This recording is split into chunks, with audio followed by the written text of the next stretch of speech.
यह कहानी है एक सुनसान और खौफनाक सड़क की, जो एक छोटे से पहाड़ी गांव के पास स्थित थी।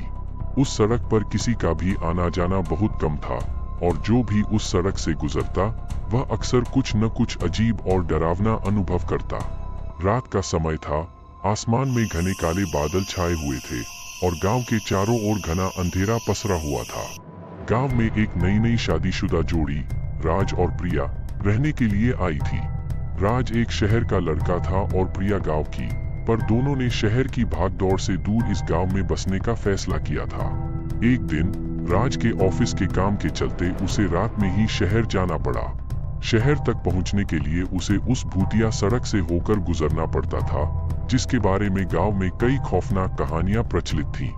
गांव के लोग कहते थे कि उस सड़क पर रात के समय एक आत्मा भटकती है, जो राहगीरों को गुमराह कर देती है।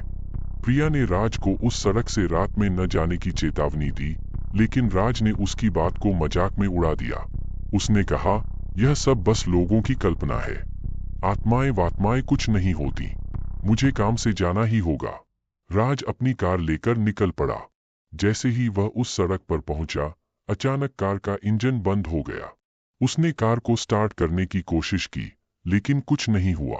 चारों ओर सन्नाटा था और सिर्फ हवा की हल्की सरसराहट सुनाई दे रही थी। राज ने गाड़ी से उतरकर आसपास देखा, लेकिन कुछ नजर नहीं आया। उसी समय राज को दूर एक सफेद साड़ी पहने हुए महिला नजर आई।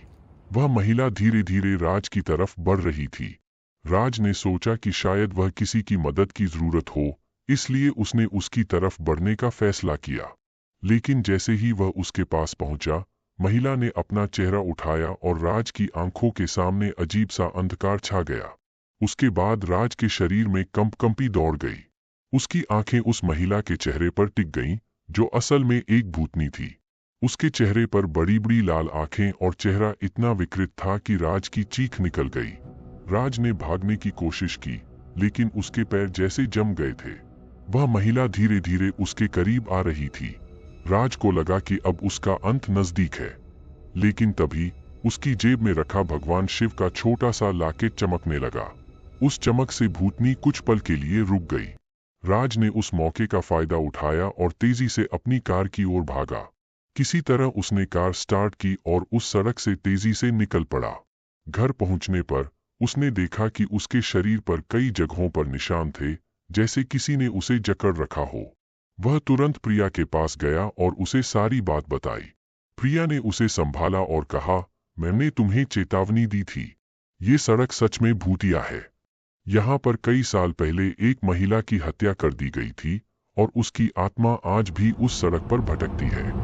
उस रात के बाद से राज ने कभी भी उस सड़क से रात में जाने की हिम्मत नहीं की। उन्होंने गांव के लोगों से सुना कि जो भी उस सड़क पर रात में जाता है, उसे कुछ न कुछ अजीब और डरावना अनुभव जरूर होता है। लेकिन राज जानता था कि उसने जो देखा वह किसी भी कहानी से कहीं ज्यादा भयानक था। इस घटना के बाद गांव के लोगों ने उस सड़क पर रात में जाने से पूरी तरह परहेज करना शुरू कर दिया। वह सड़क अब भी वही है, सुनसान और खौफनाक, और जो भी उसकी हकीकत जानता है वह उससे दूर ही रहता है। राज और प्रिया ने भी उस घटना को कभी नहीं